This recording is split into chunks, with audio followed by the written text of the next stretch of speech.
So, as we do all the time, let us take a minute of silence, and then I'll take you to the session, whatever we have in mind to share it with you today. So we just sit straight, just keep ourselves calm, and just expect that whatever we are able to infer from what we are going to talk about today is going to create some kind of an impact and some kind of a change it will bring in to the way we look at things. So we'll just take a minute of silence, okay, and then we will start the session. Thank you.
Thank you very much. In fact, whenever I've taken a session or whenever I've had an opportunity to address a group of people, Sorry, Sujay, it's can you not be a little more audible? okay. Am I too soft? Is it all right? Yeah, I'm not able to hear you so well. Okay. Is it good now? All good? Yeah, just a little bit louder. A little bit louder. Okay. Okay. Now I literally have to yell now. Okay. Right. Right. So what I was saying is, see, whenever I've had a chance to meet a group of people, for me the thought process has been not only about talking about the child, because I know all of us would like to become better at parenting and understand the child better. The first part of my talk or the first part of my interaction has અને તે always તો been વાતો to ઓછી see. કરે અને જોર જોરથી ન બોલતી રહે. ઓલાનો વોલ્યુમ સ્લો છે. ડિમાન્ડમાં temperature. That was not a translation of what I'm saying. Yeah. So the first part હા of હા. what I'm trying to. Oh, Preeta, I think you just mute everybody, Preeta. Thank you. So the first part of what I always would like to address is something to do with our own self as a human being first.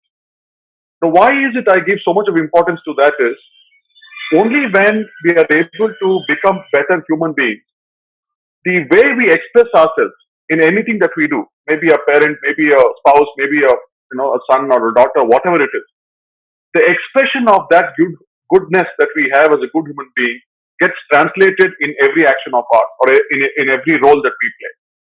So whenever parents have become a part of Growing Wonders as Growing Wonders parents, our intent has always been to see how, as a community, we can evolve ourselves to understand ourselves better first, thereby what we do and how we do things with people around also change.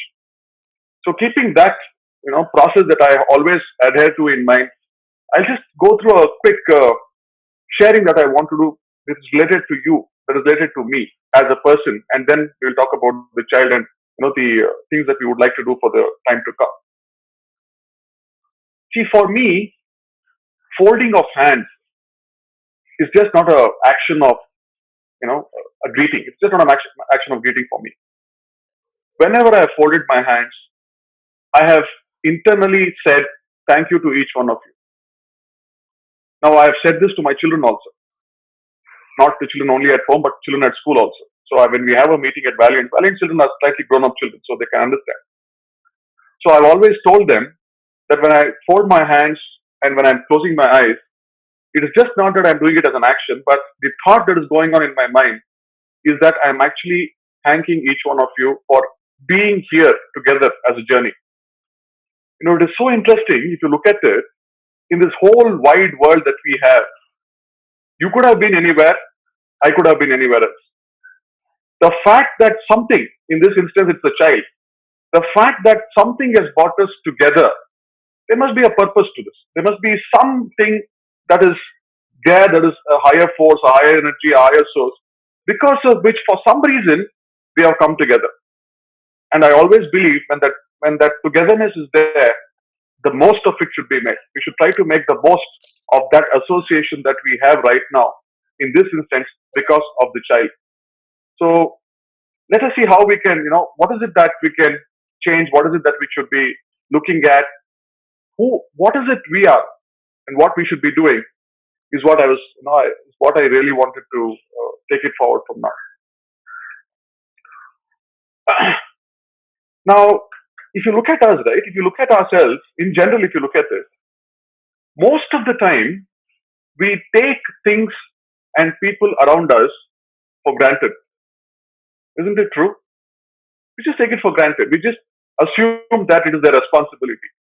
We assume that what they're doing, they're supposed to do. So what's so great about it? What is so great about doing what they're doing?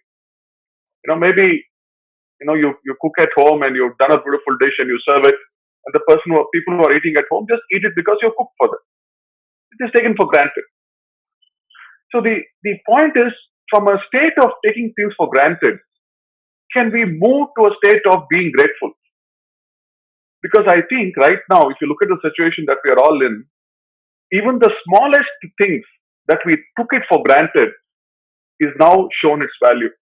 You know, we just took it for granted. Going out was just taken for granted. We can go whenever we want. Today, to go out is not as easy as what we had earlier. So even a smallest thing that we're taking for granted, can we change that to being grateful? Can we be grateful to what we have, whether it's small or big, it doesn't matter. Can we just stay grateful is the thought that I was having. Now, when I say grateful, gratefulness is a thought that I have. Now, how do I express my gratitude to somebody else? The only way you can express your gratitude to somebody else is by appreciation. That means when you're grateful for something or somebody, especially for somebody, can you appreciate that person? Can you say a few words? That person goes to the office, works hard for you, and comes back. Can you just at once in a while say, "Thank you for doing so much for us"? Can the spouse, can the man at home say, "So beautifully you have cooked today. You've done your cooking today. Thank you so very much." The idea of appreciation should be an expression of gratitude. I think we should do that. I think we should start looking at it from that perspective rather than just taking things for granted and assuming that things are going on the way it should go on. That's not the way to look at life, and that's not the way we need to change ourselves. So from that, I have said it so many times. I'll still tell it to you once again. From my side, from all the adults at Growing Wonders, we really appreciate you parents. The way you have held with us, the way you have encouraged us, the way you have nurtured Growing Wonders is really, really beautiful. So on behalf of all the adults, thank you.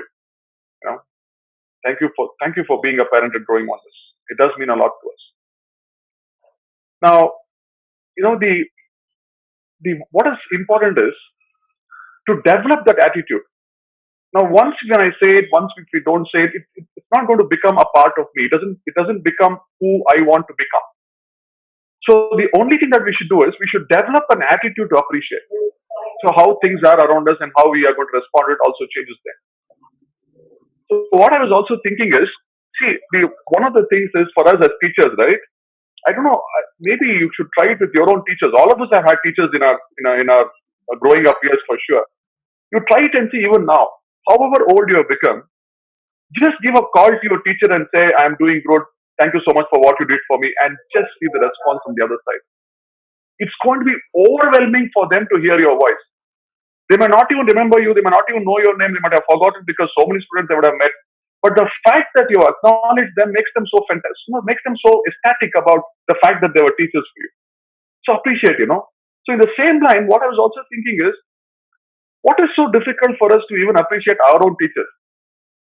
The amount of effort that they're all putting to ensure that the child is engaged in a constructive manner at home, in spite of not they being at school. They are putting enough of effort. In fact, even during these lockdown times when we are not supposed to go out, of course, when the lockdown was there, all of us stayed back. But when it is relaxed, we all did come to school. We were all there at school working for the child. We were all there at school trying to find out what is it that we need to be doing. So, some of you can ask, what is this, Sujay? Why are you, telling us to appreciate us? Why are you telling us to appreciate your own teachers? I've always felt sometimes it becomes necessary to tell people what they need to be doing. Because as I said, we take things for granted. We just take it. Teachers are doing their job. So what? No, it's not so easy. Because the amount of effort that they have put, the amount of, we have all been used to being with children around physically. For them to move to an online experience, to talk to you also online, has been a tremendous shift for teachers. So my thought to you, or my sharing to you, or my request to you is send a line appreciating them. And I have seen it. When you share something with them, or when you share your child's work with them, the amount of joy that they have, and they come and share it in the group, then when we have internal meetings, it is so visible that they are so ecstatic. One line that you have written makes them so very energized and say, wow, we have done so much, we have done so well for the children. I think we should do this, I think we should do that. So encouraging, so beautiful. So just make sure you do it. It's not a big ask. As I said, I have asked you to appreciate your wife. I have asked you to appreciate your husband. So what is wrong in appreciating the teachers who are also putting enough of effort to ensure that the children are engaged? So develop the attitude of appreciation. And I'm sure there is abundance waiting for you if that attitude is developed. Let me give you an activity. Let me give you an exercise from today onwards. Very simple. All the activities that I share with you are very simple activities. But I only keep thinking, do you really do it? By hearing what I say will not take us anywhere. It's only a knowledge, as I told you last time also. You need to practice it. A very simple activity. So what is the activity? From today onwards. Okay, from now onwards. Every day, appreciate 3 people and 3 things around you. That's it. Simple. Maybe a line, maybe a sentence, maybe a paragraph, maybe a word. Doesn't matter. So every day, by the time you get back to bed, you should have appreciated 3 things and 3 people around you. See, the biggest challenge I have is, I am saying this because I've experienced it. I know what it means. Now, for you, it may look like theory, but only when you implement this, you will understand the effect of this. I'm telling you, the people around you will change. You will start seeing something different about those people. The people whom you complained, the people whom you did not like, or the person who did not like you, all those things are just magically going to change. Sujay, how is it going to happen? I don't know. That's the power of appreciation. That's the power of gratitude. It will happen. Try it out and see. And my only thing is, as I said, right? I mean, only when you do it, you will know what I'm saying. You just can't keep it with me also. So let us start with that. So I'll take it as a assurance from each one of you that from today onwards, 3 things and 3 people every single day you'll appreciate. You don't find anybody else to appreciate. Say thank you for your dog, for your pet at home, for being there with you, for taking care of you, for loving you so much. That's okay. It doesn't matter. Say thank you for your computer. It did not connect. It did not cut when such an important discussion was going on. Whatever it is, it doesn't matter. 3 things. As simple as that. Now, as the timing is so beautiful. We have got so much of time to think and reflect and learn. So let us keep doing that. So before I go into the next part of what I wanted to share with you, last time when we met, that was on 16th of May, I had given you an activity. I said, after having spoken to you for 2 hours, the only thing that I ask you to do is to observe 3 things, something new, something different about the child, or something that surprises you, and how you handled it, how did you respond, and is there any other better way you would have done it? And I said the next day, read those and add 3 more. And I also said it will be great if you can share it with us. Actually, none of you shared. Very, very few. Actually, none of you shared what you actually did with children. So let me start with that. If you have anything to share, even now, if you feel that you practiced it, you saw your child change, or you saw something different from your child, and how your relationship with your child improved or had a different dimension because of this practice that you had. Just let us hear at least one or two, and then I'll take it forward. Just at least one or two. Not a big ask, I think. Yeah, my name is Amit Kanade. Am I audible? I am Devika's Yes, Mr. father. Amit. Yeah, Yeah, hi. please go ahead. Yeah, Hi. good evening, Mr. Sujay. So, what I have observed for during this lockdown is there is a drastic improvement in Devika because I personally and even Pranjali has also spent a lot of time with her in the kitchen basically, and she started making tea for everyone, and Mm. she's basically that's an improvement, and it's like she's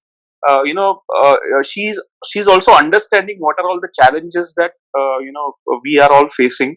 That's what I have observed during the lockdown, and that's Okay. what the improvement is that she also understands, she has an empathy, because we have also shown a lot of empathetic situations and we have also faced that, and she has already seen that, and that's what I have observed. She is more empathetic now, and she understands the problems of what her mom is facing or I am facing. So she is not that. So she is able to cooperate with us for last 3-4 months, and that's what we have observed. This is one of the I think it's a huge improvement. Mm. What I have observed with Devika. Fantastic. That's very nice to hear. Thank you so much for sharing. Anybody else? Hi Sujay, this is Ananthan, Vaibhav's father. Yes, Mr. Anand. Just I want to share only one thing. It is not three things. Uh, one thing is one day Vaibhav asked me, I want to go by cycle to our new place. There is a new property, so it is 3 kilometers from away from our home. It is a native. Mm. So Mm.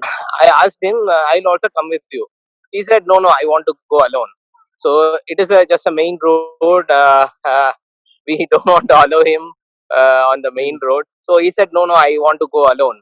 So if somebody stop you, what you will do? No, if I go by cycle, how they will stop me? Mm. He asked me. Okay. So if somebody question you, what you will do? No, I will answer them. Then I said, okay, wait for some time. Then I waited for some time. I said he was keep on asking me. Then uh, after some 1 hour or 2 hours, again he asked me, "Okay, let's go." When I said go, so he started. He just started going alone. Then I was just following him. Then the one place he don't know where to whether we have to go left or right. So then Mm. somehow he managed, and I guided him. Then he was just going left side. I said left side. He was exactly going on the white line, and he reached that place. And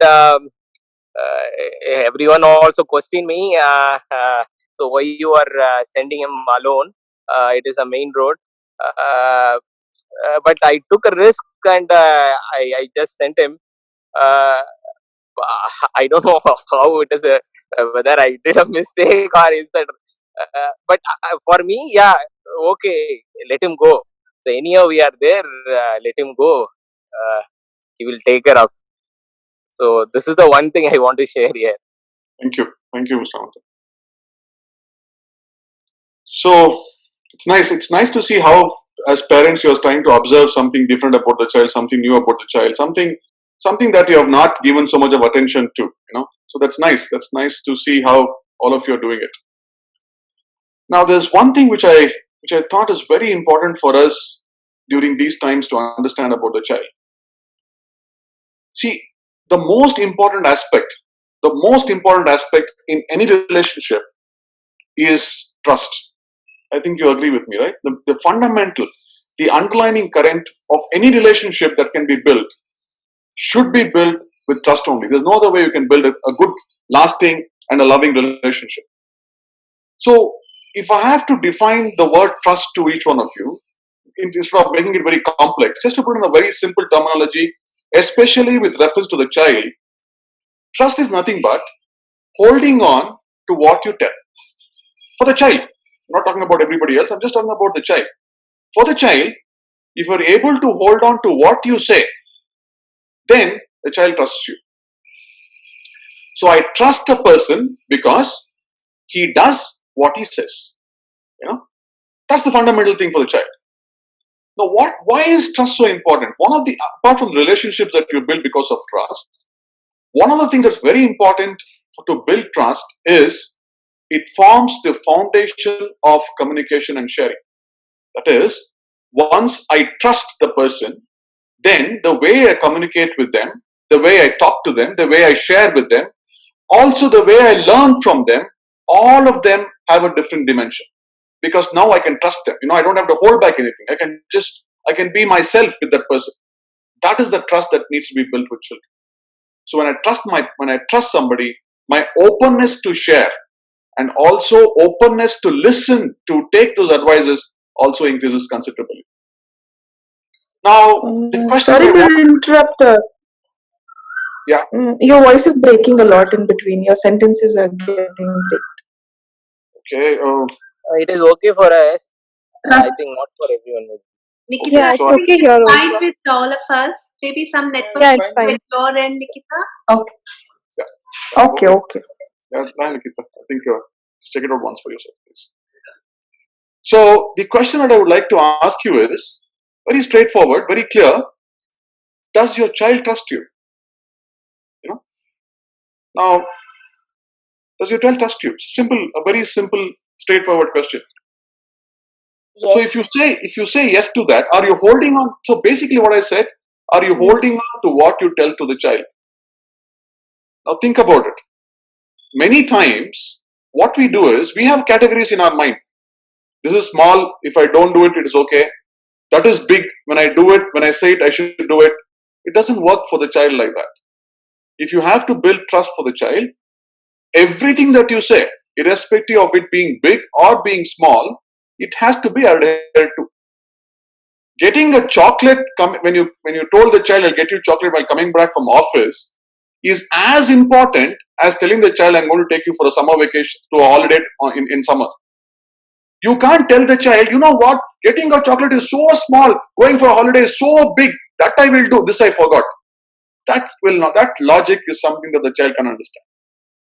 You told, I'll get you a chocolate, did you get it or not? Simple.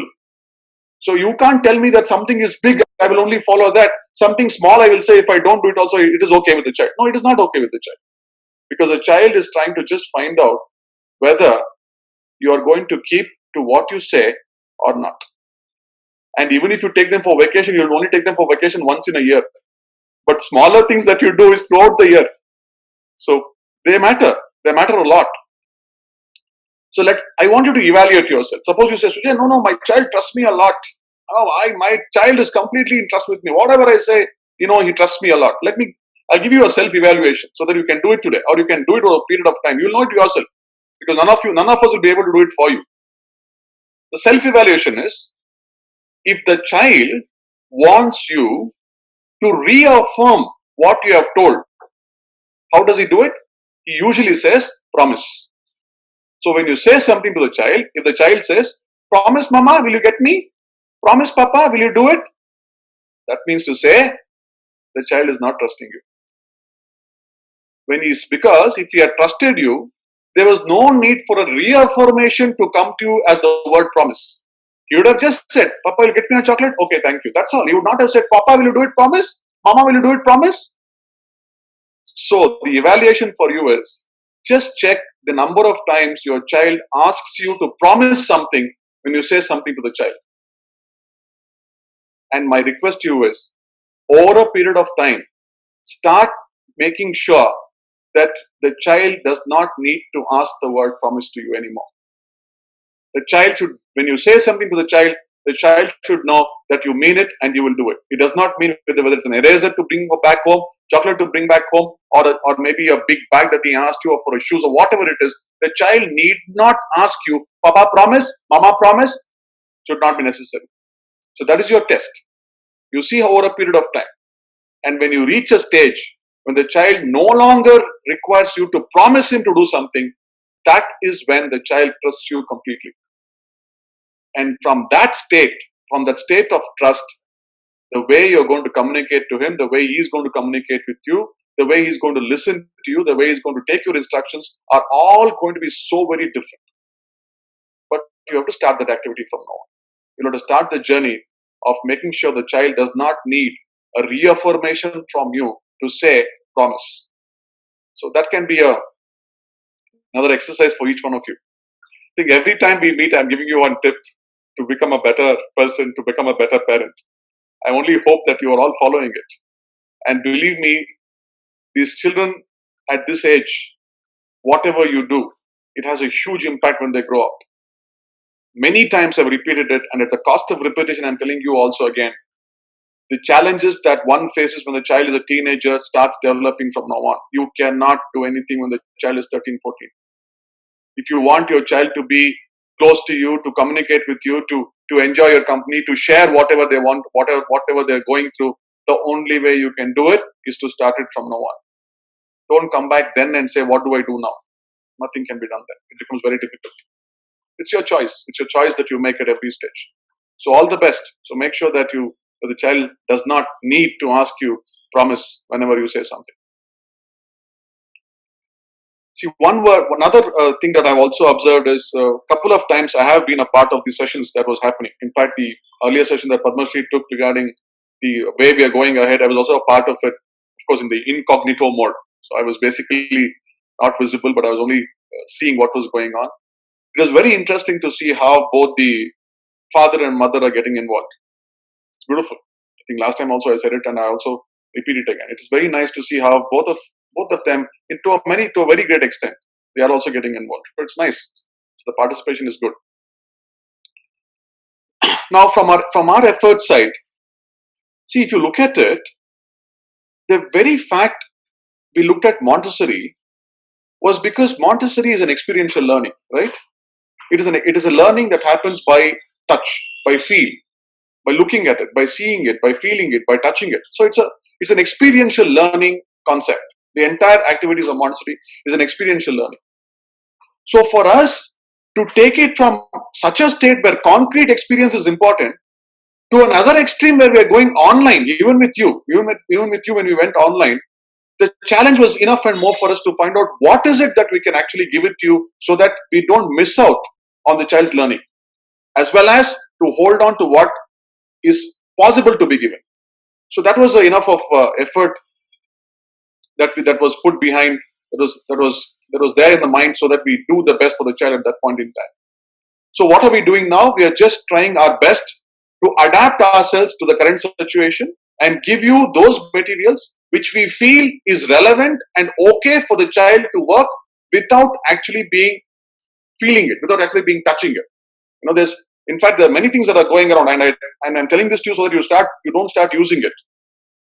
See, there are some people on the net, they are coming up with a lot of materials for Montessori. Okay, grade 3 Montessori materials, take a printout, pay this much of money and take it and all that stuff. It is so surprising for me to see that concepts like brown stairs and pink towers, which are supposed to be 3-dimensional, they're giving printouts. I mean, it is not for the child just to look at a 2-dimensional figure and understand a 3-dimensional object. In fact, if you look at a pink tower, the weight of the 10th pink tower is 10 times the weight of the first pink tower. That is the sensory feeling the child will get when he works with that material.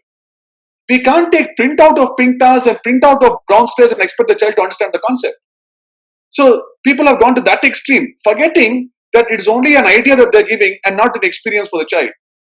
So when we have planned whatever we wanted to do, we have kept these criteria in mind. We have made sure that whatever is given to you to transact with the child or help the child is to only that which is possible. We are not taking it beyond that. What is it that you can do? We definitely cannot give any sensorial activity for the child, because obviously sensorial activities means what? Senses have to be involved.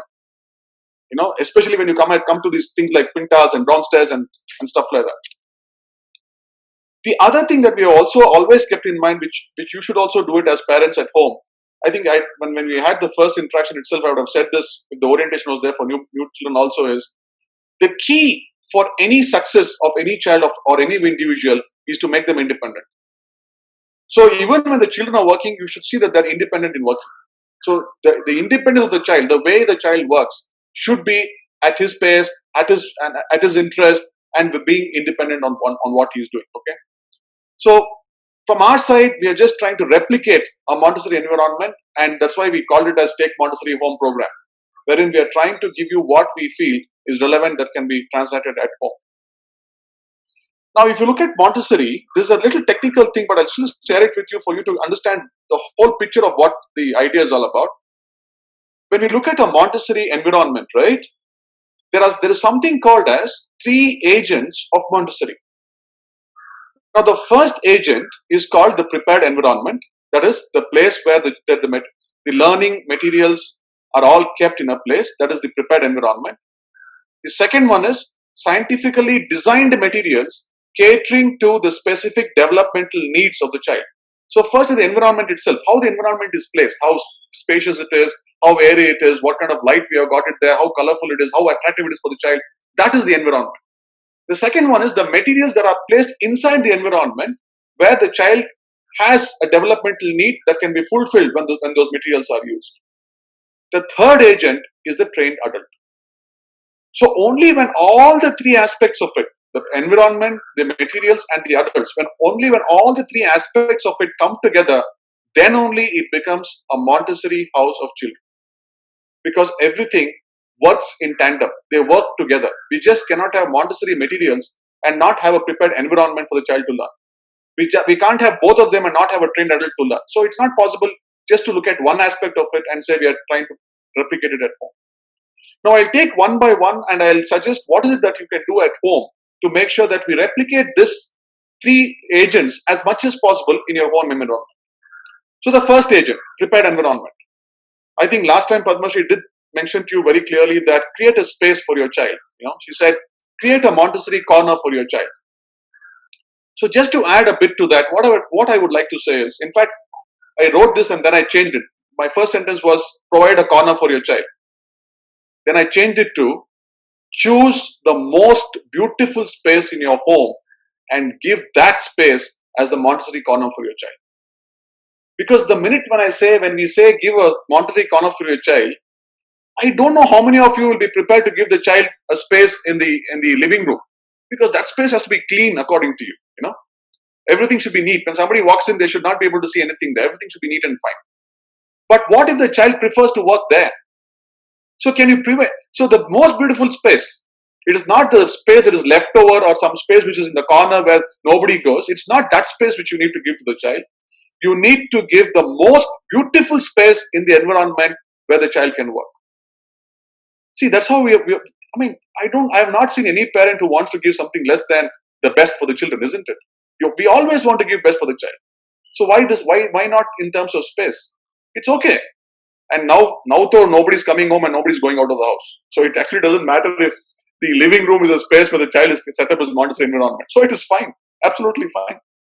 So dedicate a space for the child. Now how do you do the space? One of the important things is all the academic things, that is whatever materials we have sent you so far, everything that has been sent should be accessible to the child independently. That means I can go, sit there, pick up the material, whatever I want and work with it. I should not be depending on my father or mother or brother to come and give me those materials. So what does that mean? It means whether you stack it up or whether you keep it on a chowki or a table or whatever you keep it on, they should be at a height where the child can access those materials. There is no point in creating a Montessori environment where you have a rack which is 4 feet, 5 feet tall and the child can't even reach it. There's no point in that. So make an environment which is nice, which is beautiful, which is airy. Decorate the space. In fact, I would ask you to do is decorate the space.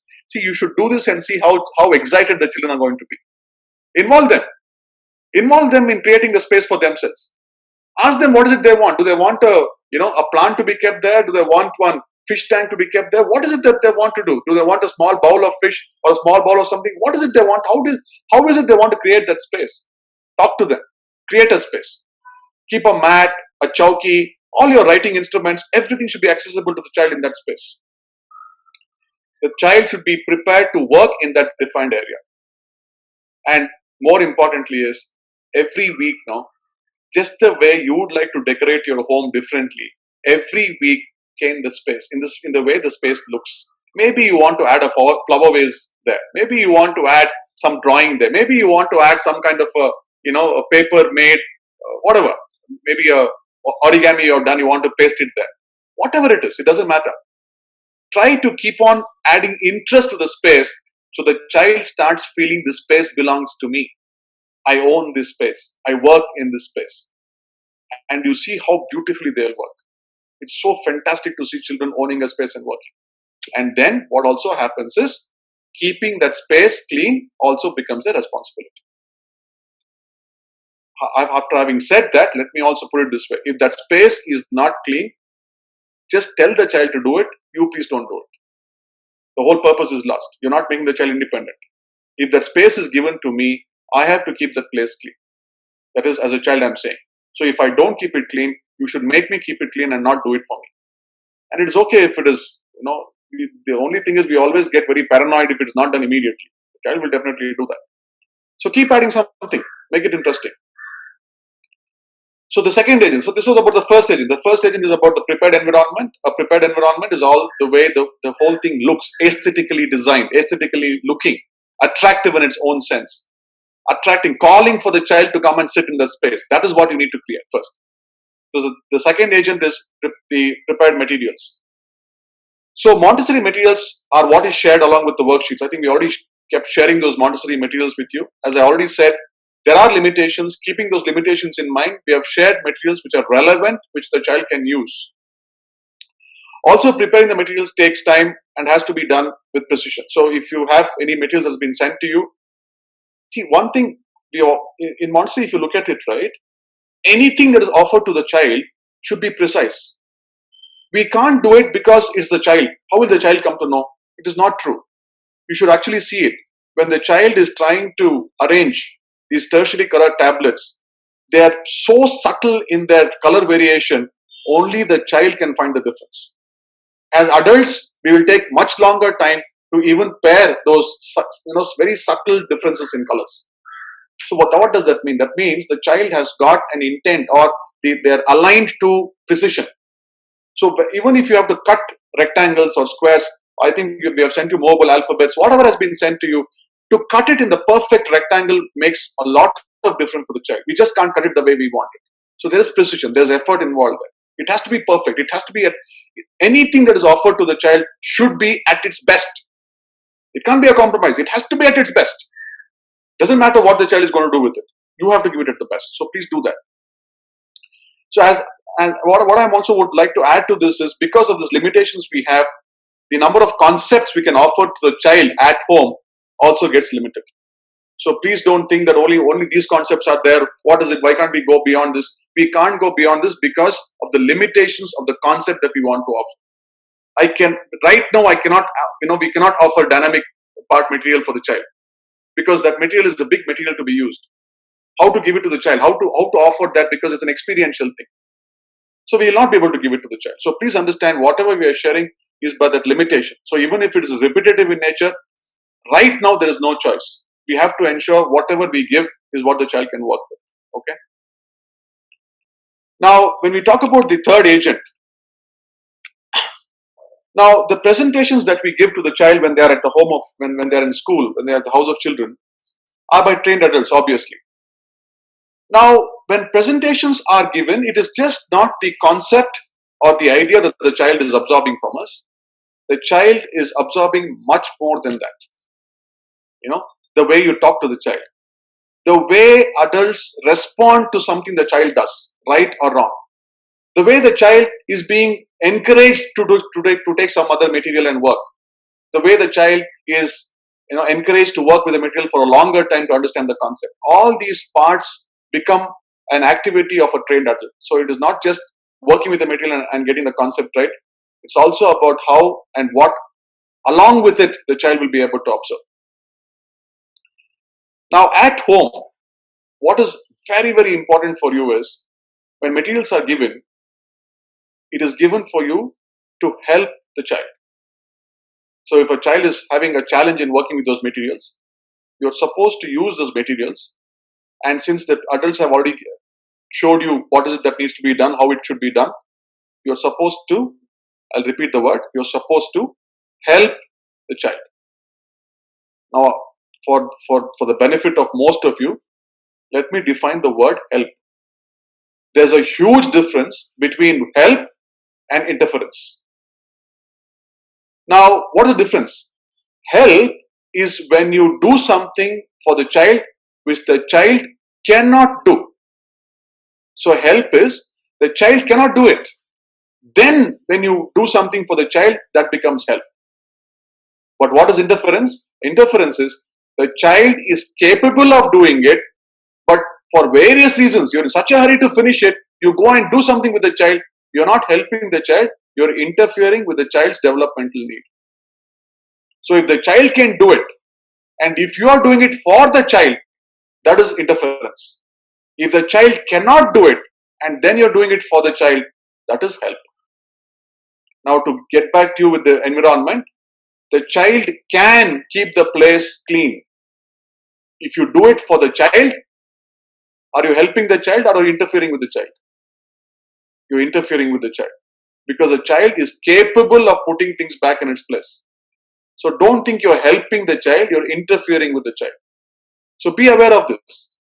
This is very important because the minute we say help, we translate help to being interfering and try to do things which the child is capable of doing. That is not going to make the child independent nor make the child responsible. So please provide help for the child and do not interfere with the child's developmental need.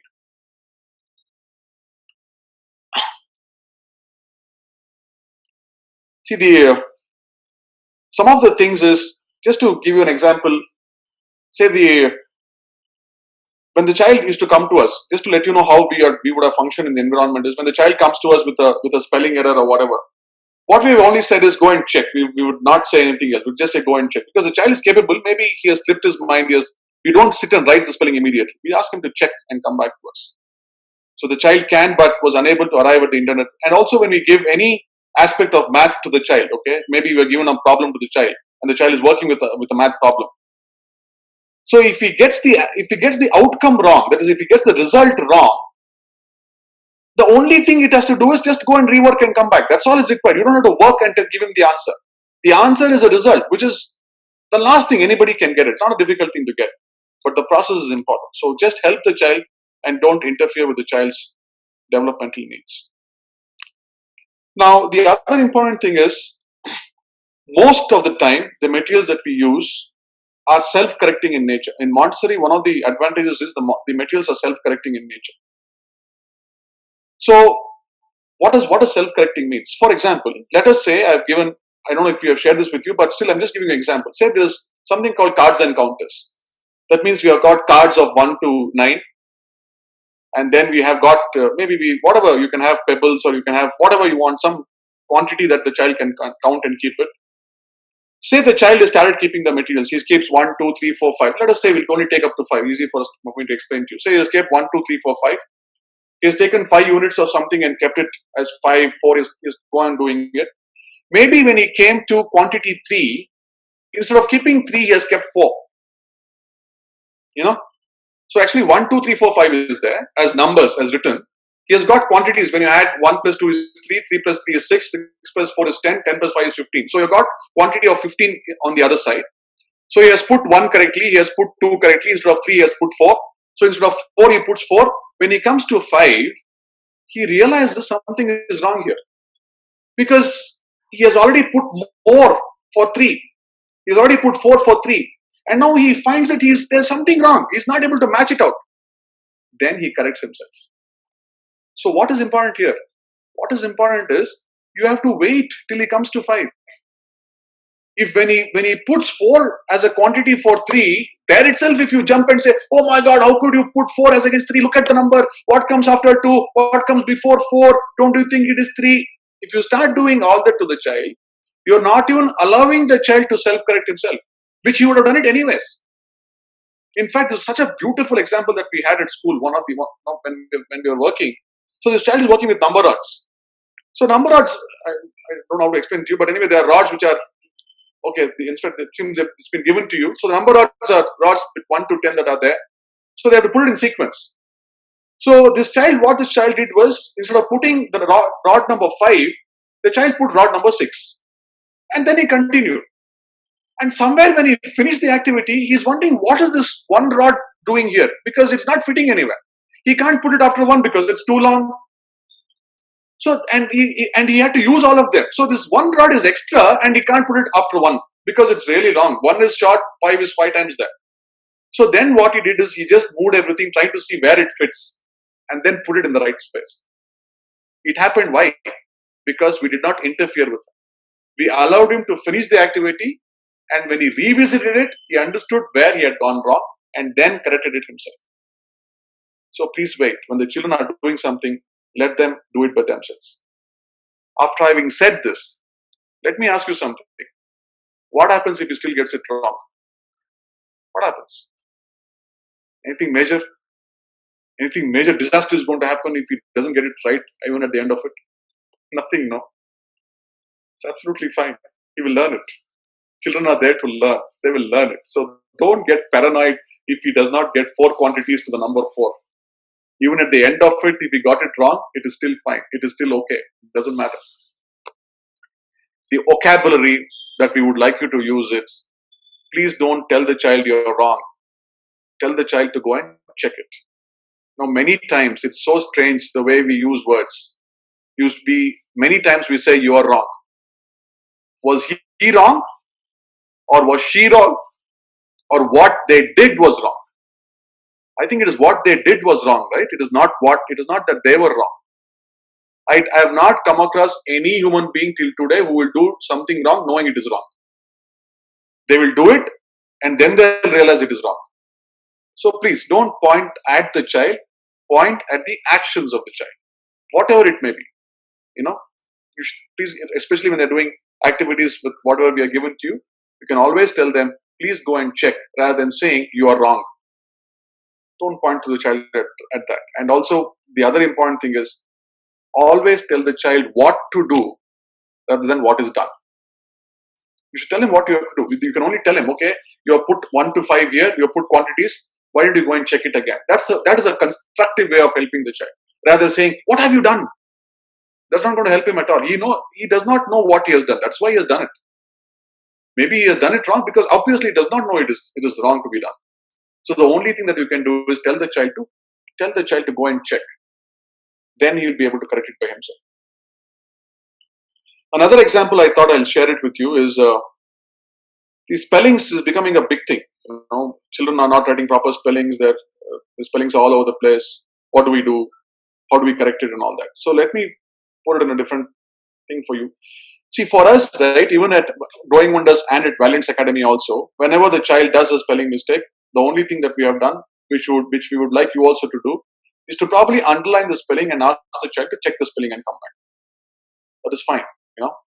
There is no need for us to do anything beyond underlining it.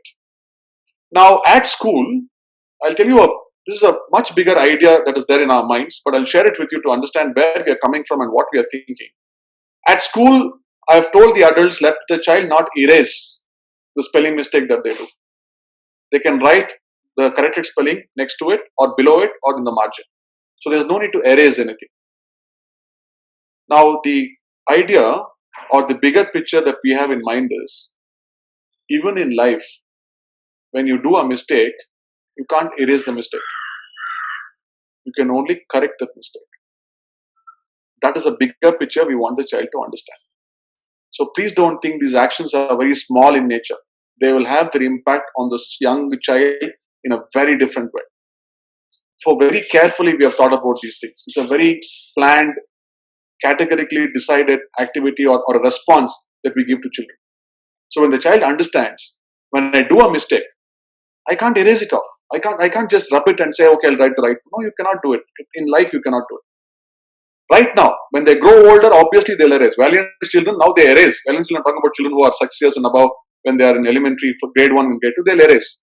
But the impression that we have created in their mind when they're very small is that if I do a mistake, I can't erase it, I can only correct it. It's a beautiful, very subtle, strong message that will get imprinted in their minds. So you can do the same thing with them. So there's no need for them to erase it. they can just write the right spelling next to it. So in fact, it's many things. There are many things that we do at Growing Wonders and Valiants, which have got a deeper meaning or a deeper impact. But it'll be very difficult for me to explain all of it to you right now. So we'll do it as and when it goes. So spellings correction is one way where the higher aspect of life is being given to the child, even without telling them all these things. We don't tell them this logic, but a practice is being done. Another very important thing I want you to do: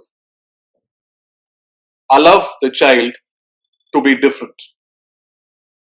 Now, if I have to put it in your language, what does different mean? If you want me to ask, if you're asking me, let me put it this way: allow your child to be wrong. You want me to repeat that? Allow your child to be wrong. Why should the child be right all the time? I mean, I've seen parents getting so stressed out because we want the child to be right all the time. What about us? We can be wrong. It's okay because I'm learning. I did all my analysis properly. When I was in marketing, when I was the head of an organization, I did my SWOT analysis. I knew what my strengths were, what my weaknesses, my threats, my opportunities. I analyzed all that. I did something, it went wrong. I learned from it. So you can go wrong. As an adult, I can do wrong. As a child, he has to be perfect. For his age, absolutely nothing. Spelling should be right. Math should be perfect, handwriting should be good. Everything the child does should be correct. Why? I really don't understand. What is the need for the child to be right all the time? And why is it parents are so stressed out if the child is wrong? It's okay. So one of them had shared a video with us. So I was looking at the video. Parents also are very sweet people. You're really, really sweet people. When the child does something wrong, you can't hold back, right? So in very sweet voice, ऐसा नहीं बेटा ये करते हैं ना ये यहाँ आता है ना वो नहीं आता है यहाँ पे. So sweetly you correct, forgetting that there was no need. What was the need for you to even to correct it? In fact, I think this was around regarding the paring of the fruit that is inside and the whole fruit and half the fruit, how it looks. So I was looking at this video where the parent is trying to correct it because the child put the wrong inside of the fruit to the whole fruit. For many, many years, I think only 5 years back, I came to understand there's some fruit called durian.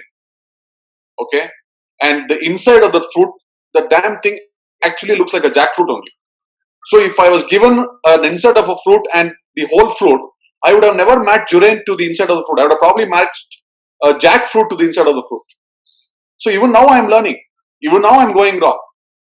And I'm sure even now all of us are going wrong in various aspects of our lives. So why is the pressure for you to get the child right all the time? Not necessary. Not necessary at all. In fact, I don't know how many of you are aware of this. You know the logo of Wipro? You know the logo of Wipro? When they change their logo? Corporate people. Don't know? Yes. What is the logo of Wipro? It's a combination of the. It's a dots actually. Maybe it's a. I think I can't explain. I'm so sorry, but it's a. So it's a combination of the dots, which maybe they might be saying that it's a connecting the dots or something, which they have actually come out is 1.5 or 2 years back. That's what I. Before that, what was the It logo? was, I think it was the flower with all the colors. Yeah, that absolutely. was a sunflower, means Vibjor color. I thought so. I think. Wait, was it a sunflower? I don't know because it's they have started with the see. I'm just guessing they have started with the company as an oil, so maybe that's the sunflower oil. Maybe they must have thought. No. Look at it. Look at the beauty of it. In a sunflower, all the petals are supposed to be yellow in color. Absolutely. But Absolutely. the Wipro logo, the colors of the petals were all different colors. Right? Yeah, correct. Absolutely. Yeah, correct. They were almost like your Wipro colors. Completely all the colors that they could find became the logo of Wipro. So what if somebody said you're wrong? How can you put a sunflower with so many different colored petals? And you must be knowing how many millions of dollars that person charged for giving that logo to Wipro. So, as an adult, if I do wrong, it's called creativity. As a child, if I do something wrong, I'm punished. It's a punishable offense. It should be right. Your sunflowers has to be having yellow petals. It cannot have different colored petals. So don't deprive your child of being the next creative genius. Don't deprive your child of being the next creative genius. Agree. It's fine. So let them be wrong. So that's the best. In fact, I put it this way to all of you: the most beautiful gift you can give, and the most valuable gift that you can give to your children, is allowing them to be wrong. Most valuable gift, most precious gift that you can give to them. Allow them to be wrong. There's no need for them to be right all the time. I only hope I gave you an analogy of Wipro to make you understand how people have deviated from normalcy, and because of which they are recognized. And if the child does it, somewhere we have a lot of things going on in our minds. We are not happy with it. We are not contented with it. We are not in line with it. So it's okay. Allow them to be wrong. The other thing that I also wanted to share with all of you is it is very nice. It's very interesting that we are receiving a lot of work the children are doing. Some of you are sharing the work that their children are doing. Some of them, how the child is working, how the child is folding clothes, how the child is pounding channa, how the child is doing rangoli. Beautiful. It's very, very encouraging to see how you're actually helping the child in whatever way possible in the current situation, so to keep the child active. And it is beautiful for us that you're sending us those videos. It makes us feel really nice. Internally, all of us, whatever you have sent to whomever you have sent it, internally as a group, when we all meet, all those videos are shared, and we really, really cherish it.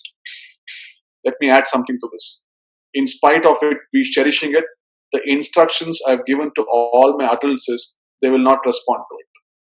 They will not tell your child has done a great work. If your artwork is beautiful, I have told them not to tell that they have done very nicely. Sounds strange, right? Let me explain to you why I am doing that. See, the minute as an adult, if I give an appreciation to the child that what you did is right. For example, let us say I asked the child to write a scenery. The child wrote 2 mountains and one sun, which all of us will do if I ask to write a scenery right now. And 2 birds there and 2 coconut trees somewhere. If the child comes to know I like that, then see the tendency of any child is to keep people around them happy. Have you observed this? They want parents to be happy. They want teacher to be happy. They want them to be acknowledged. So they just want them to be happy. They are not here to trouble. They only want, just so very innocent in the way they behave. They want you to be happy all the time. So if I appreciate the child and say, you've done a great work, I don't know how you're going to put it across to the child. Suppose you tell the child, you know what? I sent what you did for auntie, and auntie was so happy the way you did it. What will happen is, the child believes that is the only aspect what my auntie likes. And then I will be curbing the child's probability of doing something different. Because for the child, I want my teacher to be happy. I want my auntie to be happy. So if my auntie likes 2 mountains and a sun and 2 coconut trees and 2 birds, for whatever I do, I will put 2 mountains, 1 sun, 2 coconut trees and 2 birds. I will not even put the 3rd bird, because my auntie is happy with only 2 birds. So to ensure that the child is going to explore and not get held by one liking of ours, I have said, let them explore it. Let them do whatever they want, and we will enjoy it. So I'm telling it to you upfront because we are enjoying it, and it's beautiful. Whatever the child has done, it is fantastic. But writing a mail to you and you telling it to the child is something which is not going to help the child to be exploratory in nature. So that is why we are holding back. And so if you don't receive a response from us, don't think you're not seeing it. Every single video that you send, every single picture that you send, we all cherish it. That is a motivation for all of us. That's an encouragement for all of us. Why will we not see it? But we will not respond to it for this reason. So I hope you understand where we are coming from. Just to make sure that appreciation is not taken to another level where the child gets curtailed in doing what they can be doing otherwise. Okay. Now going ahead, this Take Montessori Home was a program that we implemented. We have something else to share with you, which we thought we'll start using it different. We'll start doing something different from now on. We'll start giving more to you, to parents, because all of you will need help. And as things go by, we do not know when the schools are going to start. It's very uncertain about all these 2 things. So the plan of approach that we have going ahead is, as earlier, once in 2 weeks, you will be getting materials as we did it. So once in that week, the adults will have a call with you and they will explain the materials that are there and how it has to be used. That is what is being done right now.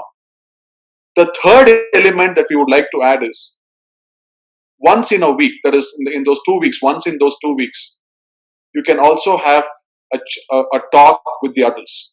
That means if there's any challenge that you're facing beyond academics, maybe your child is throwing tantrums, or you don't know how to settle down the child, or you're having some challenge with the child, then we will set up a schedule.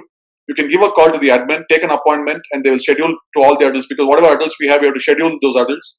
It will all be scheduled, and you can have a chat with them. You can just have a talk with them. It need not be anything to do with Montessori. It can just be you. It can just be your relationship with your child. It can just be to see, maybe he's not sleeping well, what do I do? Maybe he's energetic throughout the day, what do I do? So many of these, I think our adults are trained enough to answer it. So they will lead you through. They will help you through these times that you are having. So that is another addition that we will be doing. So you can give a call to Preeta or to Raswanti, Gavipuram and Jainagar branch respectively. I'm sharing with them as to how this process has to work. So you can give a call, take an appointment with the adult, and they will talk to you on that front. Okay, that's another thing that we would like to add. The fourth thing that we'll start this from 15th of July, by the way. The other thing that I would also like to add is first Saturday of every month, I will take an open session with all of you.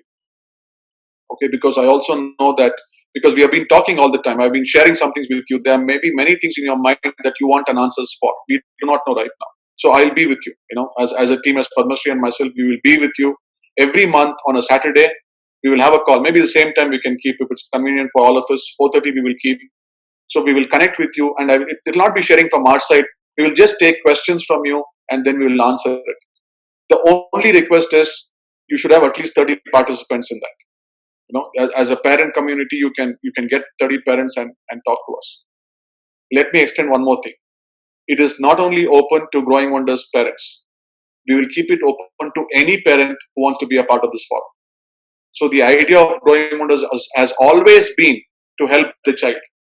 It does not matter if the child is a part of Growing Wonders or not a part of Growing Wonders. Because we know very well there are so many parents having children of your age, having the children of the age of the child that you have at home, who are also having so much of difficulty in trying to manage their child. So maybe they also don't know where to go, whom to ask. So we are here. So we will do it for any child, for any parent, no problem at all. Just let us know and you please take them along. Just the only requirement is we need to have at least 30 participants for me to take the session. So Saturdays, that will be an addition that we will be also putting, and we'll take it for a 60-minute session I will take. So just to help you to go through these times, just to be with you, just to make sure that somebody is there to listen to you and help you through with being with your child. That's the idea that we have in mind. Okay. So I think my schedule is done. So just to recap, just to go through quickly, I spoke about gratitude and taking things for granted. Keep those things in mind. I also said, just make sure that your child reduces the word promise as much as possible, which means he started trusting you. I spoke to you about the 3 agents of Montessori. The first one being the environment. Just keep the best place in your house and make it the child's space of work. Second, I said the material should be accessible to the child. The third is the vocabulary that you use. So the child is never wrong. What the child does may be wrong. So keep that in mind. The way we correct spellings has got a greater aspect of corrections, as a higher thought process behind it. So see how you can implement those higher values to the child. And also I spoke about, it's the appreciation that we have for all of you for having done what you did.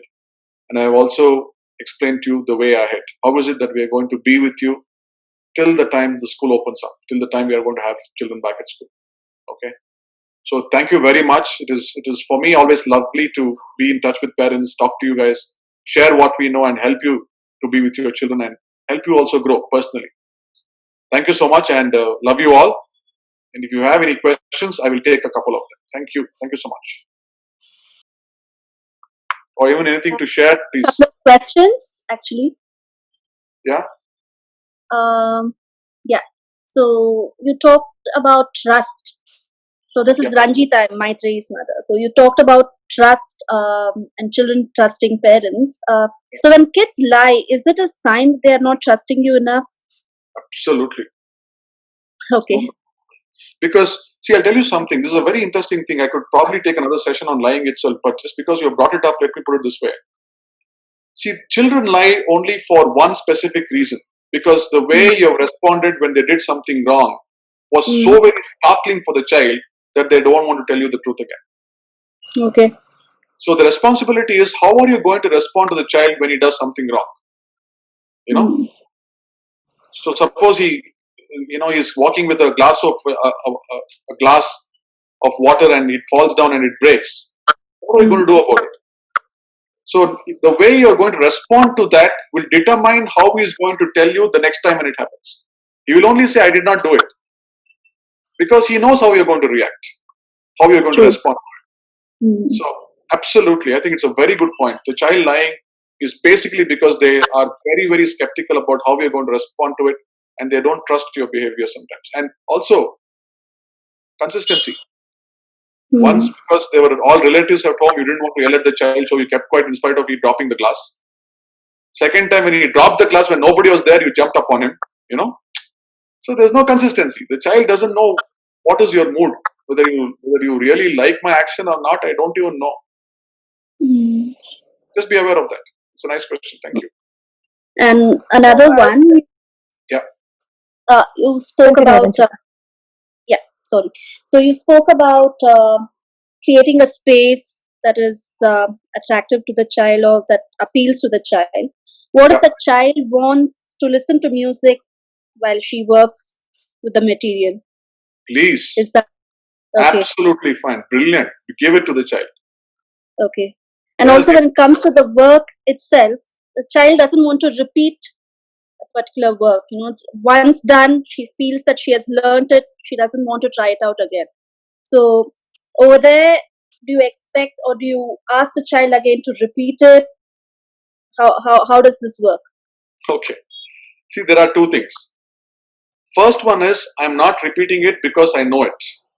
Okay. Now, children are always like that. Now, if you look at it, it's very interesting that you're bringing up these questions. See, let me put it this way. Now, the child is learning to climb stairs. Okay. Now, the child will go on putting an effort as long as he masters climbing those stairs. Whether he falls or she gets up or whatever happens, till she masters that, she does it by herself or he does it by himself, right? Yeah. But once he masters it, even if you ask him to go upstairs, he doesn't want to go. True. Then you're wondering what happened. All this time he was going up and down even without me asking. Now I asked him to do it. Now he's being disobedient to me. That is not being disobedient because for him he has mastered it. So there are two things. One, the child is not doing it because, as you rightly said, the child feels he knows it. Second one, he is not doing it because he's not interested in doing it. True. As a parent, what needs to be done in this situation is, suppose I'm not doing it in spite of not getting that concept. I would try to present that concept to the child in a different manner to make the child understand that this aspect of it, you're not yet mastered it. Okay. For example, he's doing addition problem. He does she does 4 additional problems and says, I know addition. I don't want to do any more addition problem. Okay, let it be. Then tomorrow when you go for shopping or when you get something, you can say, you know what, I had 10 rupees with me. Auntie gave me, your papa gave me another 15 rupees. Your uncle gave me another 25 rupees. How much do I have? And now if the child gives you the right answer, you got it. The child got the whole idea of math. If she does not, or if he does not give it, then you can say, I think if you go and work with that addition problem that auntie gave you, I think you'll be able to get it right. Okay. That's the way to handle it. Okay, the last question is sort of related. You spoke about independence. Child needs to be independent, but one cannot force independence, right? So you cannot expect a child. So when the child wants your help, when she explicitly asks, please help me, and I know that the child is capable of doing, what do you do in such a situation? If the child, it's like this, if the child is capable of doing, the child must do it. Okay. Now, after having said that, don't make yourself look like a person with a stone of heart. So that whatever the child does, you say, no, I'm not going to help you at all. You can give as much help as required so that you motivate the child to complete the activity. You don't have to do the activity completely. True. I'm saying, so you start with the child so that the child feels my mom is listening to me, my mom is helping me, but don't go through the activity just because you have started the activity. Your thought should constantly be with what is the earliest point at which I can withdraw. Okay. So you keep that in mind, and then it's fine. It'll work. Okay. All right. I think that's about it. Thank you so much. Most welcome. Hi, Sujay. This is Bhavna. I'm Siri's mother. Yeah, Bhavna. If you have a couple of minutes. Sure. Please go ahead. So, continuing with what Ranjita discussed, the first thing she talked about is when the child feels that they've done something wrong and they would not want to, trust you with that or talk about it. So, what my daughter Siri does is, in case she's dropped something or she feels that something is wrong, she'll immediately come and say, "Mama, I'm sorry." And only when I ask her what happened, she very cautiously she will go and show me the area that is that she's messed up or something that she's done. So what do I make of it? Do I read too much into it, or should I just let that be? Such a beautiful response of the child. What do you want to do with this? Nothing. So sometimes she's okay, but when when she usually breaks something or drops something, and she knows that it's not really the best thing, she would come to me and say I'm sorry. So, which is when I'll start to wonder why. But she explains it. She takes me there and she explains it. So I think it's a beautiful child, a fantastic response that the child is doing. And from my side, my suggestion to you would be, it is not enough for the child to know what is wrong or what she did was wrong. It is also necessary for the child to know how to do it right. Right. And that is where you need to help the child. So if she has dropped something by the way she carried it, or maybe the glass was slippery, maybe she was trying to get a glass of water for you and the water had spilled and the glass was slippery. When she brought it, it dropped off. Next time you can tell the child, whenever you get a glass of water, just make sure it is not up to the brim. Right? Okay. Just give an example. And even if it's up to the brim and if it's pouring out, just make sure you wipe the glass before you hold the glass. Okay.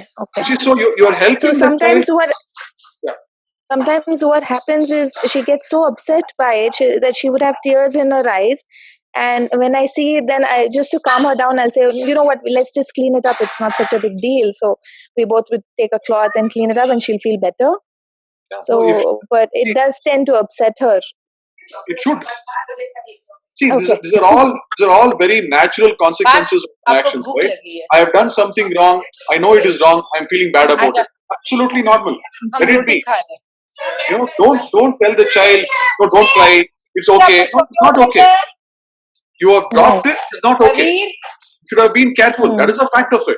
So if you're feeling bad about it, absolutely fine. You can feel bad about it. Take your time to come back to normalcy. It's absolutely fine.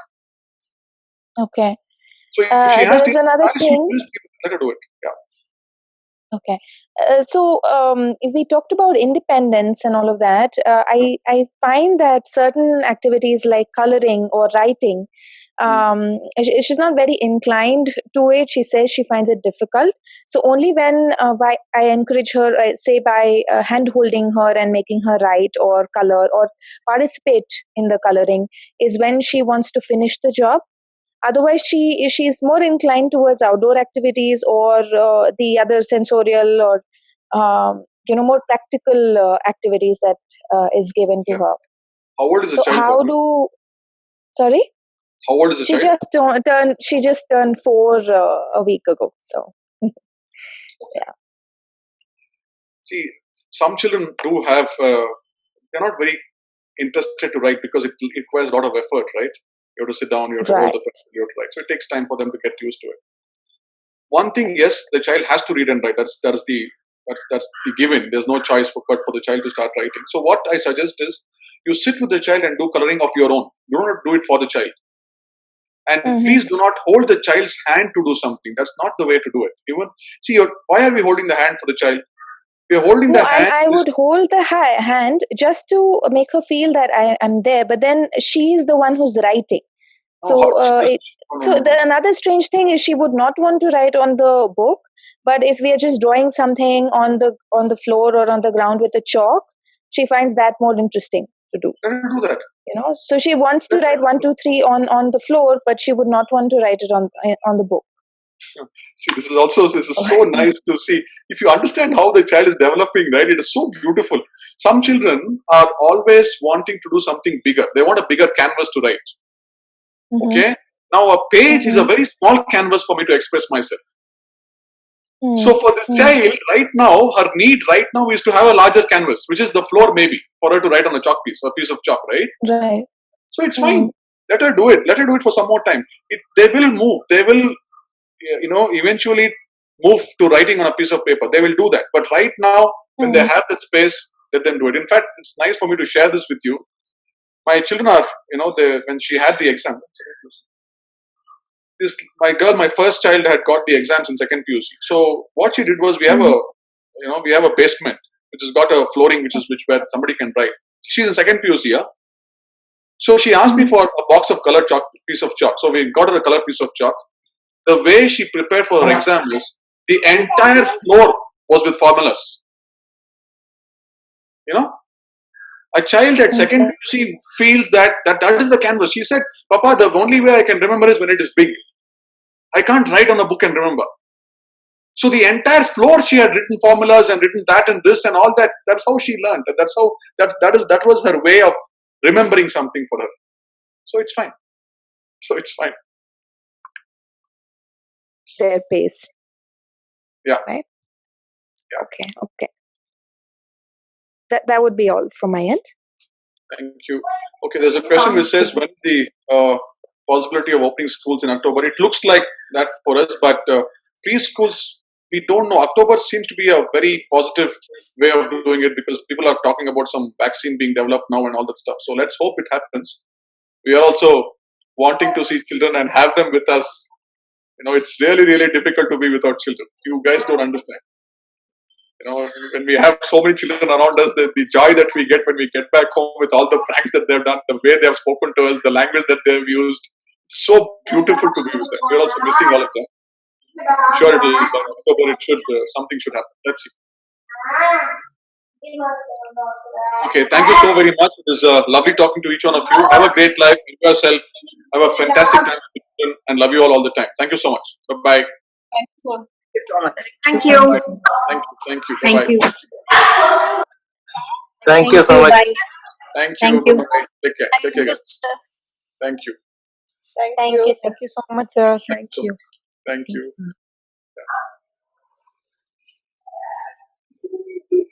Thanks, sir. Yeah, thank you so much. Thank you, guys. Thank you.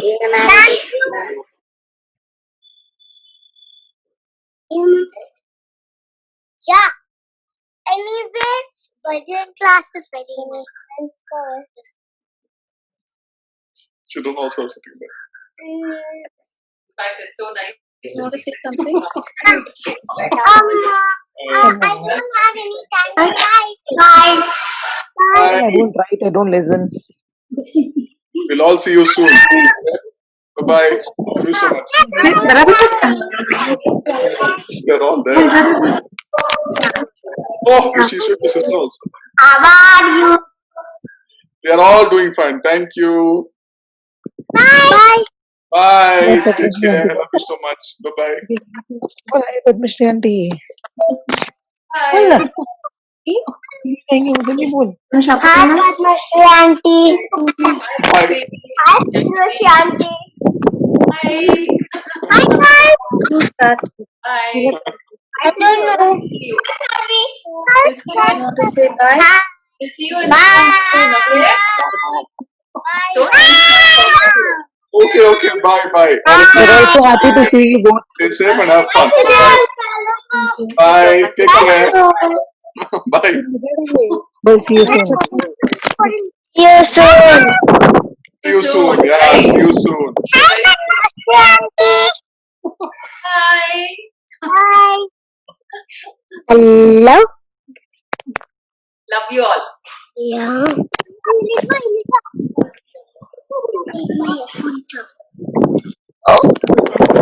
The terrace में